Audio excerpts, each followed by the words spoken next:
اعوذ باللہ من الشیطان الرجیم بسم اللہ الرحمن الرحیم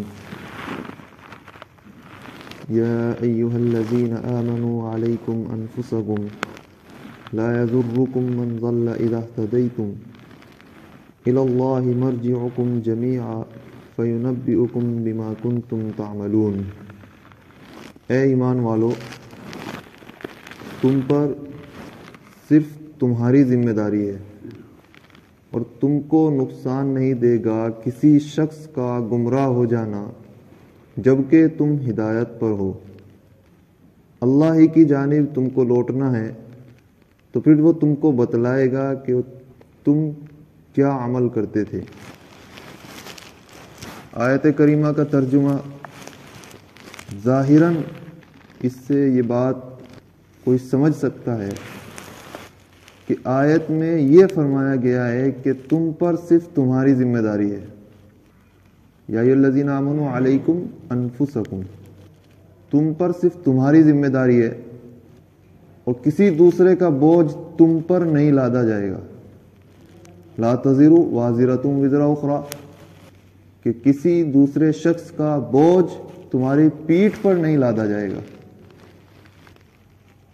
اس سے وہ آیت کریمہ ظاہراً ٹکراتی ہیں جو یہ کہتی ہیں کہ تم پر واجب ہے کہ تم دین کو پہنچاؤ دوسروں کے پاس بھی، جیسا کہ حضرت ابو بکر صدیق رضی اللہ تعالی عنہ نے فرمایا کہ لوگوں، تم اس آیت کو پڑھتے ہو اور پتہ نہیں نہ معلوم تم اس کے کیا معنی اخذ کرتے ہو، اس آیت سے تم کیا لیتے ہو، حالانکہ میں نے نبی کریم صلی اللہ علیہ وسلم کو یہ کہتے ہوئے سنا کہ جو شخص ظالم کا ہاتھ نہ روکے تو وہ بھی اسی میں شامل ہے، پھر عذاب میں سب شامل ہوں گے۔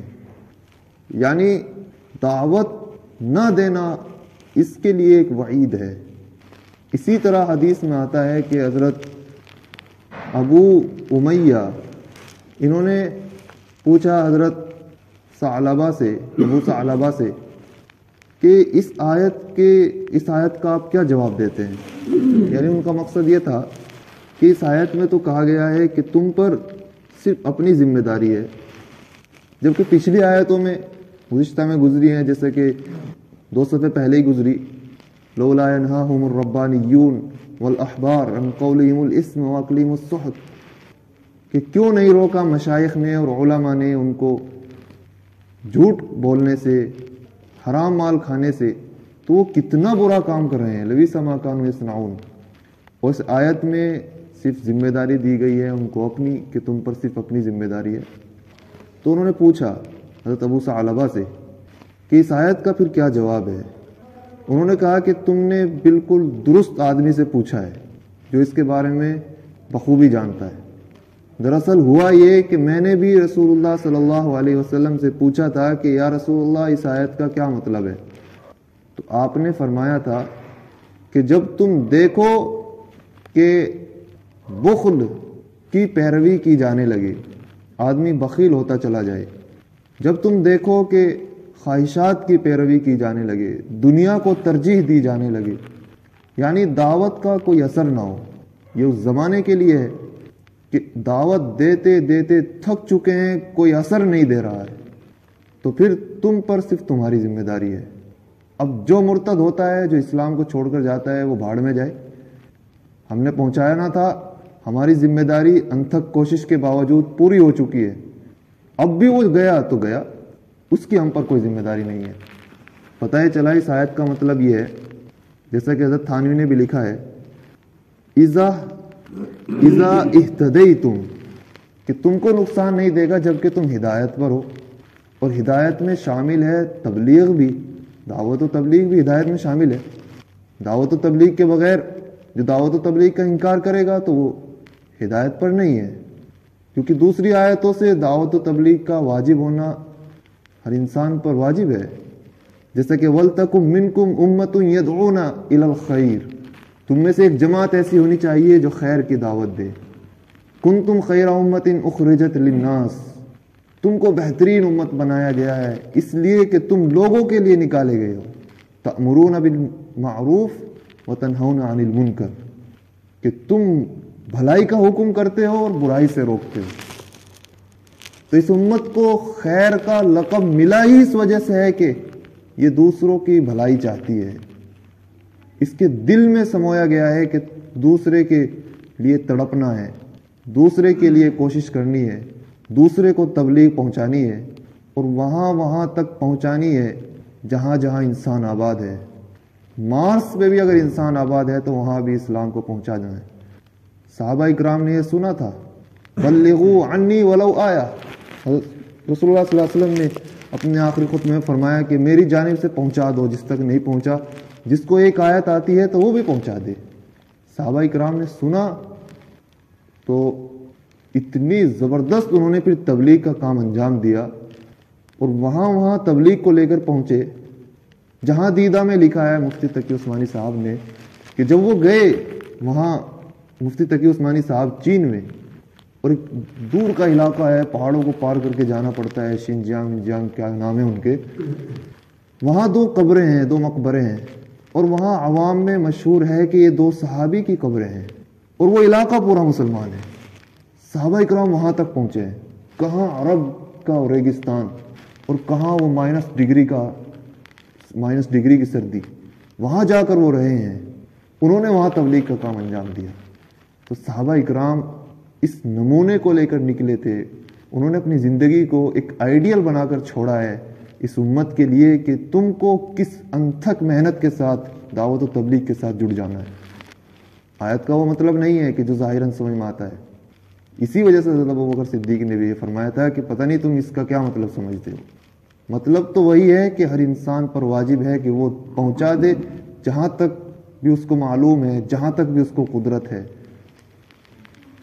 یا ایھا الذین آمنوا علیکم انفسکم, پہنچانے کے بعد بھی اگر پھر تم پر کوئی بار نہیں ہے, اگر وہ ایمان نہیں لاتے, ہم نے پہنچا دیا ہے, اور اتنی مقدار تک پہنچا دیا ہے جتنی تک ہمیں امید تھی کہ اب یہ مان جائے گا. اب ہمیں امید ختم ہو گئی اور ماحول ایسا ہو گیا کہ پہنچانا محال ہو گیا, تو پھر ایسی صورت میں اب ذمہ داری ختم ہو گئی. تو اب تم پر صرف اپنی ذمہ داری ہے. آیت کا مطلب اس حالات میں ہے کہ یا الذین آمنوا علیکم انفسکم, کہ اب تم پر صرف اپنی ذمہ داری ہے. لا یضرکم من ضل اذا اهتدیتم, جیسا کہ حدیث میں بھی آتا ہے کہ ایک زمانہ وہ آئے گا جب یہ سب جتنے دجال کی علامتیں ہیں ظاہر ہو چکی ہوں گی, اور اس وقت ناچ گانا عام ہوگا, زنا عام ہوگا, گھر گھر سے ناچ گانے کی آواز آ رہی ہوں گی, فتنے کا دور ہوگا, قتل عام ہوگا. تو اس وقت صحابہ کرام نے پوچھا کہ یا رسول اللہ پھر اس کا علاج کیا ہے, پھر ہمیں کیا کرنا ہے؟ تو رسول اللہ صلی اللہ علیہ وسلم نے فرمایا کہ پھر جس کے پاس بکریاں ہیں تو وہ بکریاں لے کر جنگلوں میں نکل جائے, جس کے پاس اونٹ ہے تو وہ پھر اپنے اونٹ لے کر جنگلوں میں نکل جائے اور وہیں رہے, جبھی وہ اس فتنے سے سلامت رہ سکتا ہے. دجال کے قریب کا فتنہ کتنا زبردست ہوگا. اس وقت اللہ کے رسول نے فرمایا کہ پھر جنگلوں میں نکل جانا ہی سلامتی کی علامت ہے. جو ایک مرتبہ اس کو جھانک کر دیکھے گا تو اس فتنے میں ضرور ملوث ہوگا. جس نے جھانک کر اس فتنے کو دیکھ لیا تو اس فتنے میں ضرور جائے گا. ایسا زبردست فتنہ وہ ہوگا. ایسے موقع پر پھر دعوت و تبلیغ, جھانکنا ہی جب اتنا برا ہوگا تو تبلیغ کے لیے جانا تو وہاں اس کے پاس پہنچ ہی جانا تو پھر اور زیادہ برا. تو ایسے موقع کی آیت ہے یا الذین آمنوا علیکم انفسکم, کہ تم پر صرف اب اپنی ذمہ داری ہے. لا یضرکم من ضل اذا اهتدیتم, کہ تم کو نقصان نہیں پہنچائے گا اس شخص کا گمراہ ہو جانا, کسی شخص کا گمراہ ہو جانا جبکہ تم ہدایت پر ہو. الی اللہ مرجعکم جمیعا, تمام تم سب کا اللہ کی جانب ہی لوٹنا ہے. فینبئکم بما کنتم تعملون, تو وہ تم کو خبر کر دے گا جو بھی تم کیا کرتے تھے.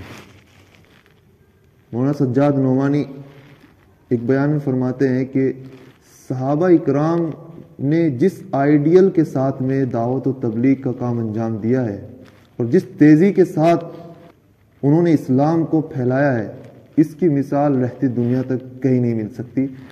انڈونیشیا کا وہ واقعہ بیان کرتے ہیں کہ انڈونیشیا میں اسلام کس طرح پھیلا ہے. صحابہ اکرام آتے تھے, تجارت کرتے تھے, غلہ لاتے تھے, غلہ لے جاتے تھے. ایک مرتبہ جب تجارت کرنے کے لیے انڈونیشیا پہنچے, وہاں کے بادشاہ سے یہ قانون تھا کہ پہلے بادشاہ سے جا کر اجازت لینی ہوتی تھی. چھپے رستم نہیں, وہ تو دین کے پیروکار تھے, خلاف قانون ان کی فطرت میں نہیں تھا. تو اس وجہ سے وہ بادشاہ کے پاس گئے. بادشاہ بھی خیر خواہ تھا. اس نے کہا کہ ہمارے ہاں اس مرتبہ قحط سالی ہے, غلہ بالکل نہیں ہوا ہے, آپ ایک کام کریں, تجارت کہیں اور جا کر کریں, یہاں آپ کو خسارہ ہونے والا ہے. صحابہ اکرام نے یہ سنا تو باہر آ گئے. پھر مشورہ کیا, آپس میں مشورہ ہوا کہ بھائی, کچھ نے کہا کہ چلو واپس چلتے ہیں, لیکن اکثر نے یہ کہا کہ نہیں, جب یہاں قحط سالی ہے, عوام بھوکے مر رہے ہیں, تو پھر ایسی صورت میں کیوں نہ ہم اپنا سارا غلہ ان کے صدقے کر دیں, ان کو ہبہ کر دیں, ان کو دے دیں بغیر کسی رقم کے. تو انہوں نے ایسا ہی کیا, اپنا سارا غلہ بازار میں گئے اور سارا غلہ بانٹ دیا بغیر کسی پیسے کے. بادشاہ کو اس کی اطلاع ہوئی. اس نے بلایا کہ یہ کون لوگ ہیں, یہ تجارت کرنے آئے تھے, انہوں نے اپنا سارا غلہ ہماری قحط سالی پر لٹا دیا. تو اس نے بلایا, اس نے پوچھا کہ تمہارا دین کیا ہے, تم کیا چیز مانتے ہو.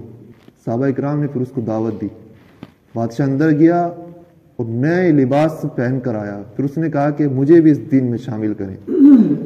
بادشاہ اس دین میں شامل ہوا. اس نے اعلان کرایا پوری ملک میں کہ میں ان تاجر لوگوں کا دین قبول کرتا ہوں, جس کے جی میں آئے وہ بھی قبول کر سکتا ہے, اور جو نہیں قبول کرنا چاہے تو آزاد ہے. پورے انڈونیشیا میں اسلام, پورا انڈونیشیا ملک مسلمان ہو گیا ان تاجر لوگوں کی برکت سے. یہ صحابہ اکرام کی انتھک محنت, کوشش اور یہ ان کا اخلاص تھا. تو لہٰذا ہم لوگوں کو بھی چاہیے کہ ہم بھی ان کے اس نمونے پر چلتے ہوئے, ان کی اس آئیڈیا پر چلتے ہوئے, ان کے اس نقش قدم پر چلتے ہوئے چند قدم بھی اٹھا لیں, تو ہمارا نام اس میں لکھا جائے کہ ہم بھی تبلیغ کا کام کرنے والے تھے. نام بھی اگر ہمارا لکھا گیا تو یہ ہمارے لیے کافی ہے. ورنہ یہ حالت ہماری یہ نہیں ہے کہ ہم کسی طور پر اللہ کے سامنے کھڑے ہونے کے لائق ہوں.